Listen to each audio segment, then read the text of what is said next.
Good evening, everybody. This is another episode of the Rico Nico podcast. Oh man, Another episode of the Rico Nico podcast. How you doing this evening? Hey, happy holidays. We in cold Florida. I guess that's a new thing. Happy holidays. There's a little baby snow warning, right? It's coming. Merry Christmas. Happy Kwanzaa. Happy whatever you celebrate. Happy Hanukkah. Feliz Navidad. Oh shit, that's good. Hey, I tried, man. We got it. It was Rico's birthday a couple days ago. He turned 29, so I'm happy for him. You a whole 10 years off, bro. A whole 10 years off. Good. I wanted to help you out. You helping me. All right. I want to throw you a little hand. Mm-hmm. Did you do anything? Like did you watch? I'm here with you. Here? No, but I'm talking about your birthday. A couple days ago. I slept. Went to the gym. Man, you should have told me. Man. My bad. I forgot. But life's been weird lately. Talk about going to the club tonight. Lord have mercy. You still ain't even you still not even awake. Yeah, I'm still half awake. My goodness. Did you watch the World Cup final? So I did not watch the World Cup final. I caught the highlights. You weren't part of the 1.2 billion people who watched it, is what you're saying. I watched highlights. So I'm like part of the other 3 billion that totally saw some part of the world. You know, the average of the people who watch the Super Bowl are 200 million. Yeah, that's an American thing. And I'm probably World Cup final 1.2 billion. It's a whole 1,000 million people more. Wait, so it's literally 10 times more. Do more people watch the World Cup than watch the Olympics? Anything else? Really? Just hands. Is a sporting event? No, it's this event period most watched. Always, every single year. World Cup finals. Every 4 years. Okay. I guess, yes. I don't think there's that many people on the planet to watch and we didn't have the type of technology and TVs like that. So did more people watch the moon landing? But no. No, not at all. And plus, it's not real, anyways. All right, so we're here to talk about the World Cup, not true conspiracy theories. Mm-hmm. So this World Cup was very special. So people were putting Ronaldo and Lionel Messi up against each other once again. And they were talking about whoever wins this World Cup, because they've won everything else. Champions League, the Spanish Cups, the Super Cups, the Club World Cup. They've got everything with the countries. Ronaldo has a Euro Cup. Messi just got a Copa America last year. So all they need is the World Cup. They both got golden balls, best striker, best everything. All they need is the World Cup. So there was something about whoever wins this, like if either one wins, then that's the goal debate, and it's you can debate it, like it's over. So who did Ronaldo play with this year? Portugal. So the World Cup is a country thing. So you play with your country. They can buy you or sell you. Like if you're a citizen, you can play for them. Oh, okay. It's not like a Madrid thing or a Manchester United thing. So Ronaldo he was with Portugal. Right. And then Messi's with Argentina. Yeah, exactly. So it's funny that Argentina won this World Cup because Argentina has had better so-and-so coaches, more experienced. They've tried foreign, they've tried native coaches. Nothing worked. They've had more high-class players. Like the quality of if you go player by player has been higher before. So this was technically the weakest Argentina team. Really? Yeah, definitely. And Messi is their best player, but he's 35. So I mean, he doesn't play the same. This coach, no one knows who the hell he was. They've got a couple great players, but one of their veterans are like 33 plus. So they're up in age a little bit, at least for professional soccer or elite soccer. Okay. So they were playing really well. They beat Italy's ass last year or early this year, I don't remember. And they were looking very good. But Brazil was looking good, but Brazil didn't have the best World Cup, so they got beat to Croatia on penalty kicks. So it's cool that Messi got to win this World Cup because everyone was like this is the tiebreaker. What was going to be the That's the tiebreaker. Like this is the you're just watching the best player out of this whole sports entire goddamn history. It's that man. Like it's him. There's no one that has played ever better than him. No matter the time, no matter the nothing. What, based on his accomplishments, like based on his awards? Okay, it's arguable, but all right. Who's better than? No, I'm saying based on awards, like it's like the GOAT conversation when you talk about basketball and stuff like that.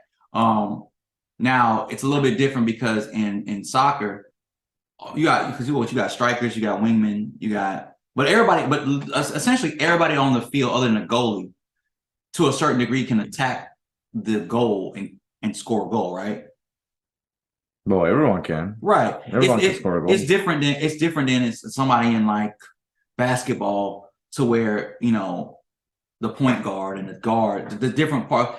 Everybody can score in basketball, but there's going to be someone who's going to always be the one main person taking the ball. Oh yeah. In soccer, it can be anyone. It's just that, of course, it's got to be an order to the game. Like hockey, even to hockey, to a certain degree. Like I was talking to my daughter and explain to her, like, because she was asking me like which one was harder. She's like, "What's the hardest sport?" And I was like, "It's probably soccer, other than fighting." But I was like, soccer they've got the biggest field. It's all you do is run. All you do is run back and forth across the largest field, and you're still trying to score. And like, how long is it? You got quarters? Like it's like 3? No, just 2 halves, 45 and 45. 45 minutes, right? Boy, 45 minutes, and there's no breaks or anything. There's no breaks. Oh, there's breaks in between when there's penalties and there's penalties. Like the ball goes on, there's probably 5 seconds. But sometimes a play can go for a while, going back and forth, and you literally have to.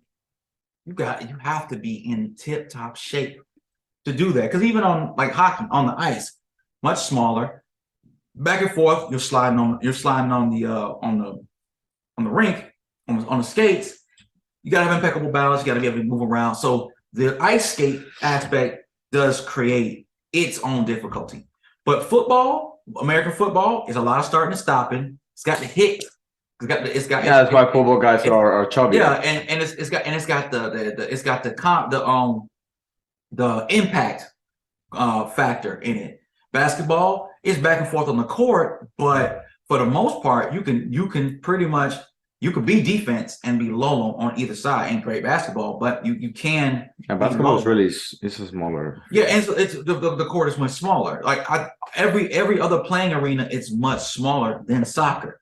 So, Yeah, when I play soccer, like my shirt, feels like I just got in the pool. Yeah. Like, so and like tennis is a lot of back and forth with its pauses, but like really, as far as a sport with a level of consistent athletic you can only intensity, be I can't think of anything else. So I would say, other than like MMA, boxing, like fighting, soccer is probably one of the most. Yeah, you have to be moving all the time, because when you have the ball, you have to make yourself available to receive the ball. Either that, or you have to move so your mark, whoever's marking you, comes behind you and opens up space for somebody else. So you got to move, period. Yeah, so you got to kind of roll the ball forward. Always. Which with every single pass, you can move yourself differently. Mm-hmm. Every single time the ball passes, if the player doesn't pass the ball, you got to move back to make yourself even more available. If they don't pass the ball but they keep going, then you got to move up, so you drive the team up.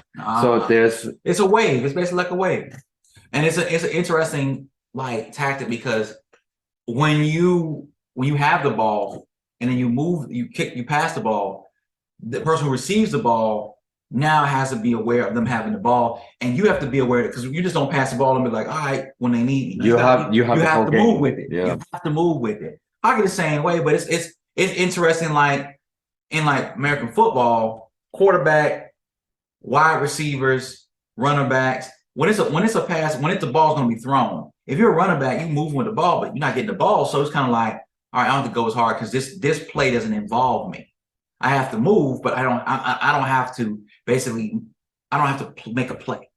Whereas soccer, everybody, the ball could come to you. The ball's going to work its way to the opening to find you. Like your goal is to be available to receive the ball. Yeah. And that's hopefully make a shot to score on goal. And when you're defending, you always have to find somebody to mark up. But remember, these dudes are doing what you were doing, so they're trying to run around. Find a way. So if one player wants to go from one way of the field all the way to the other side, you decide: am I going with him or am I staying with a guy who's only in my area? So sometimes that can get confusing. Somehow we go because that's man to man, 1-on-1 or zone. Yeah, but you're not gonna follow the same guy like all around the field. Yeah, because you're gonna move around. Because then that's gonna get disorganized. Yeah, that would be crazy. Like because man to man, they trying to do that in basketball where it's man to man. So you're gonna follow your man all over and then switch to a zone if it gets out of your range. But you're always looking for the weak spot. You're looking for someone to mark up all the time. And also about soccer, it's not only about marking the guy, but it's about getting the ball back. So a lot of times, like say this one guy has the ball, and then you see that he can pass the ball to somebody else. So well, that somebody else can be marked by somebody else because that's their area, but he can turn around and pass it to my guy. So if I see that this guy's gonna get the ball, I go after this guy. So that way, when they turn, they're like, "Oh shit, I got it." You're trying to get imbalance. Yeah. So it's not just the running, man. You gotta think of everything. And if you're late to a ball by half a second, that's your goal. Yeah. And you're losing now. Yeah, because they're trying to get past you, or they're trying to create imbalance, so it creates an opening.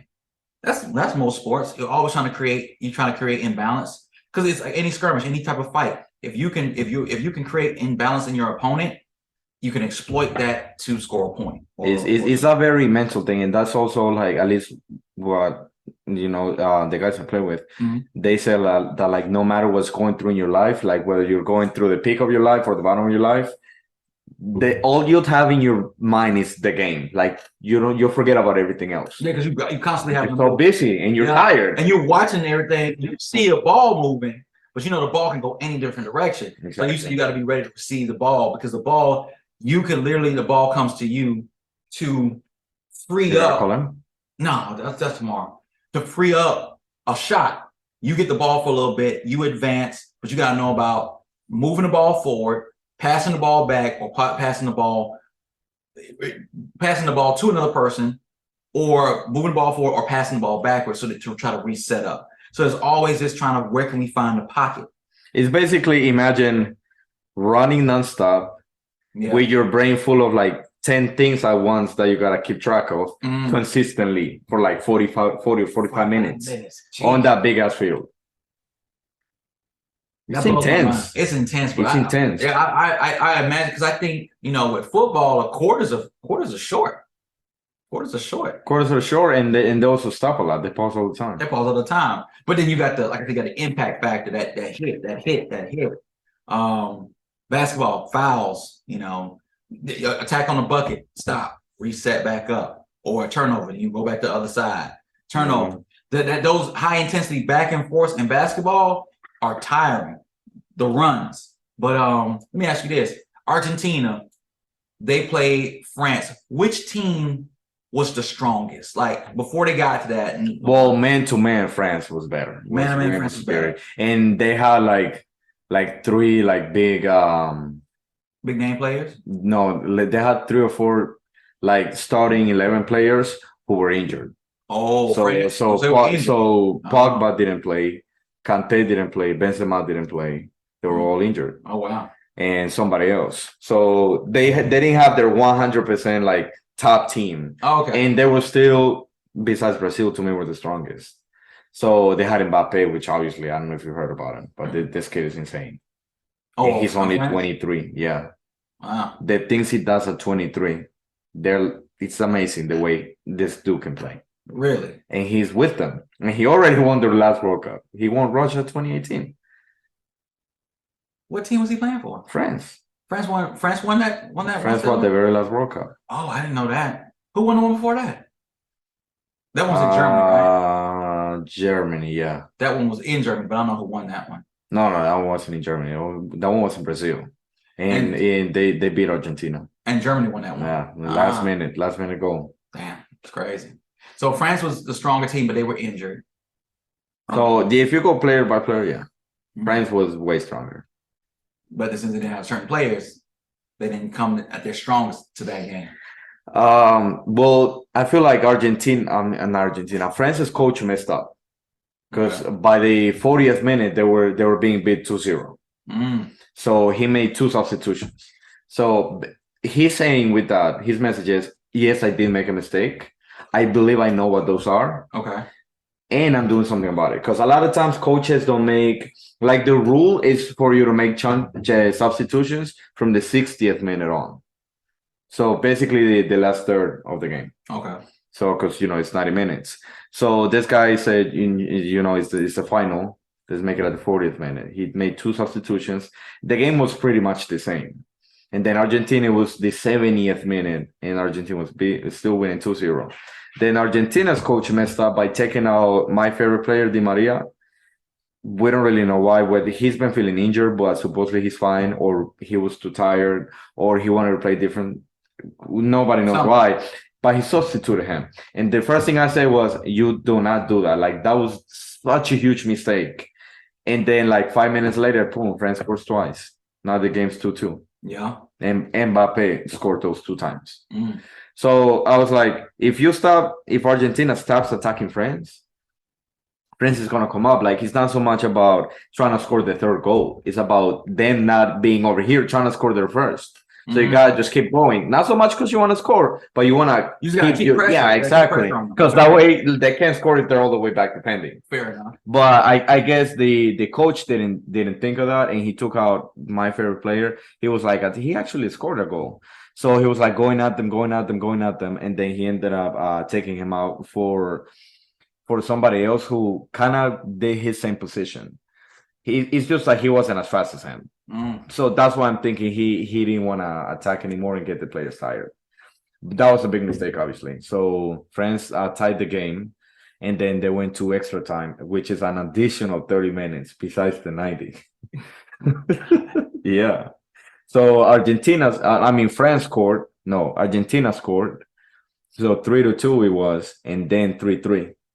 And then there went to penalty kicks. And that's how they won the penalty kick. That's how they won. I saw the kick that won the game. And I was like, oh, it was a kick.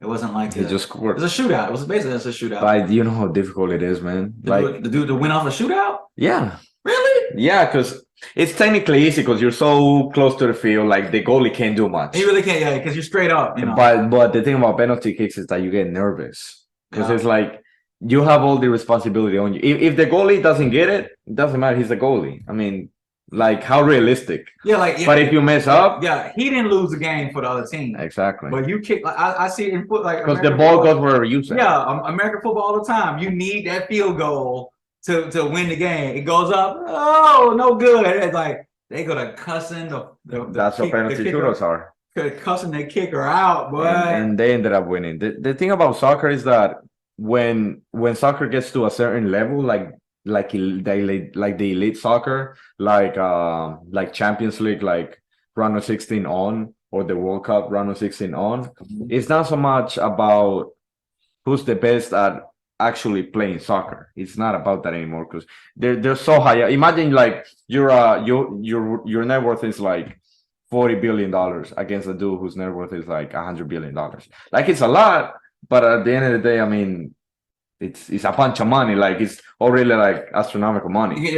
So it's not about that. You can afford the same thing. Yeah, there's other variables that now set the differences. Exactly. In regards to. So in soccer, it's more about you keeping your cool, because it's difficult. Like, even if you're winning, if you're winning, you're worried that I'm gonna mess up and they're gonna tie the game. If you're tied, you're scared that they're gonna score, and then you don't have time to tie the game. If you're losing, you're like, no, you're really scared because you can't lose the game. Yeah, so you're looking for the opening. Exactly. So all the time is you have to, psychologically, you have to be fine. And remember, it's not you, it's another 10 dudes.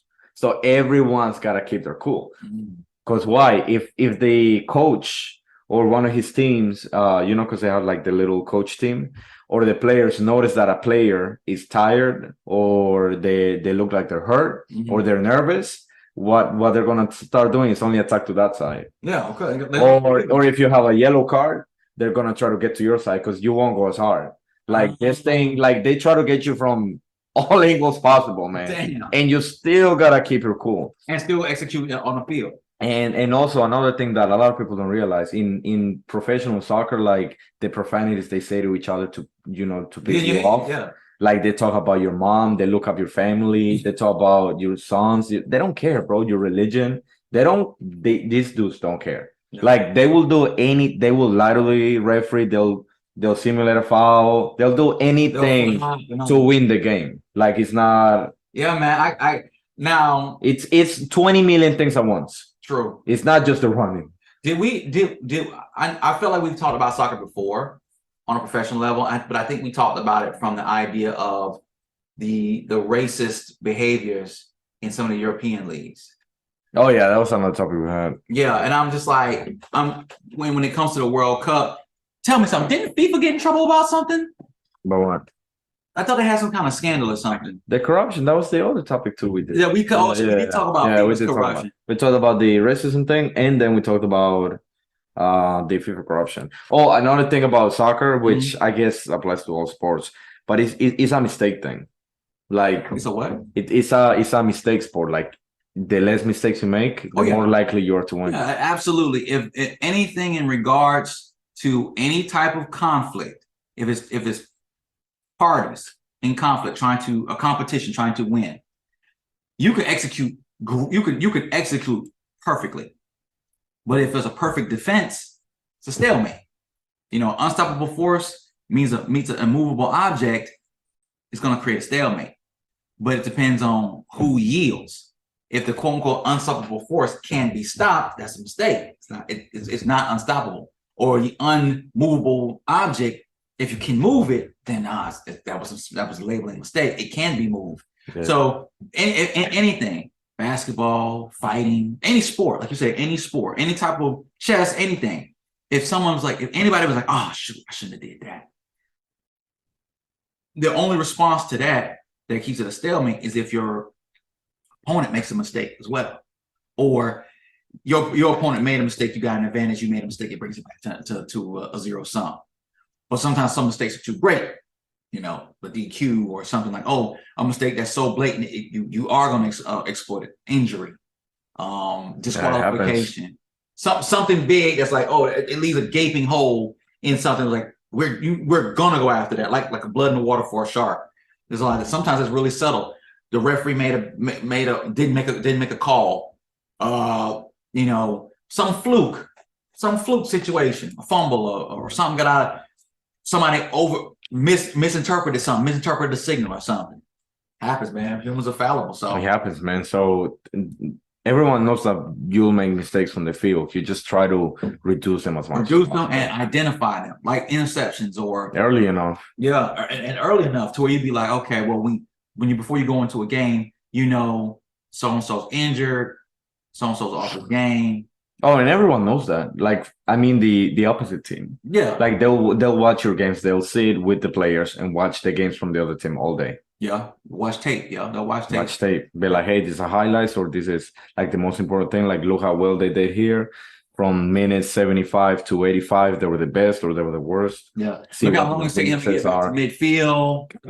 Why did what's name not playing up? And you could see the difference between it being strategic, like, oh no, they're staying back because, or no, they're moving up. Why is this one staying behind? Oh, because there's something going on with him. He can't get back up in midfield as soon as possible. So you start creating strategies to execute certain things to see if it actually is something you can attack, or if it's like, oh no, that was their strategy. That was a low strategy to try to get us to go there, to set us off balance, so they can attack something else because they saw something in our tape. Yeah. So, but yeah, man. So that's how soccer is played when you play like okay enough. For example, like where I play, like we're not the best, but we play okay enough because I've played with other guys, like by North Tampa, and you can tell the level's a little lower. Because it's not only intensity like physically, but they don't think of the things I told you, like you gotta open up the field to make yourself available. So you're playing more you gotta more for fun kind of thing. And they got like older guys too, and they're good and everything. That's more like a practice thing. Okay. Do people like you can tell the people's level is what I'm trying to say. Fair enough. They don't I see a lot of soccer, videos on YouTube and whatnot, where they do a lot of different tricks, a lot of different foot tricks to try to, again, get the one-on-one player off guard. Do they, let's say in the World Cup that you notice, did they still try to attempt those types of foot tricks, or they had to be more straightforward and more reserved and more conservative with the moves that they did on the field? What do you mean? Like a good attacker is gonna try to beat a man off the play. So he's gonna try to he can do footwork to try to get past a defender, right? Do you notice that like in say at this level? When I mean at this level, I mean like World Cup teams, they're going against the best. Do you see that attackers are really using unorthodox or newer or just more risky foot play to try to get around? No, there's not as much foot play as there was before. Yeah, so they're more conservative. Look, I'm gonna try to beat you off the run. I'm gonna try to get by you by passing and using the strength of the team, not so much as one-on-one trying to be like flashy like the individual. I can beat you, but instead of me trying to beat you and tire myself, I rather the team beat the other team. Yeah, that's not as common as it was before. Oh, okay. It's more like a team thing, in general. Oh, okay. Like there's players whose job is to do that, but even them, like comparing them to soccer from like say 10 years before, not nearly as good. Really? Like when Ronaldo was younger, he could do that easy all day. But now the kids doing it. There's a couple who can, like Mbappe can do that, but maybe 2 or 3. Like not even the Brazilians can pull it off. Really? Because it's risky in gameplay to do stuff like that and basically create a turnover. Yeah, because you can embarrass yourself and piss off the coach and your teammates because you could have just passed the ball. True. Yeah, so it's a little different than like say like basketball when someone's like trying to cross over it because if you're able in basketball you kind of have to do it though. Yeah, because if you can beat a player off and get past them, it makes the rest of the team on defense have to respond to that one person. That creates a mess. Yeah, and then you could pass it off and you could take advantage. In soccer, there's so much space that losing the ball or having a turnover can create a destructive. You could lose a whole setup of attacking on the goal. Your guys could be tired. It took a lot of work to get up there. You eat up a lot of time, but you got a lot of time. I look at soccer turnovers, even though they're frequent, unnecessary turnovers, like you said, mistakes, unnecessary turnovers was a lot of times where you lose the game. Exactly. So let us know down below what you guys think of the World Cup. Who's the best player, Messi or Cristiano Ronaldo? Let us know what you. Thank you for getting to the end of this podcast. This one was a little longer. Yeah, but it's all right. It's so funny. My nephew. We're trying to stick to the shorter one so we can get more content out. Fair enough. Yeah, my daughter and my nephew, they knew all about Messi and Ronaldo. I was surprised. We're very blessed to live in the time to watch this play. Like you've never seen anything like that before in soccer. Like at that high level for 10 years, impossible. Let us know in the comments down below what you think. Hit the like button, comment who you supported for the World Cup. Subscribe. Tell everybody about us. If they're not watching us, they're missing out. And tell them that this podcast is good for them. Yeah, nutritious. It's what they need. All right.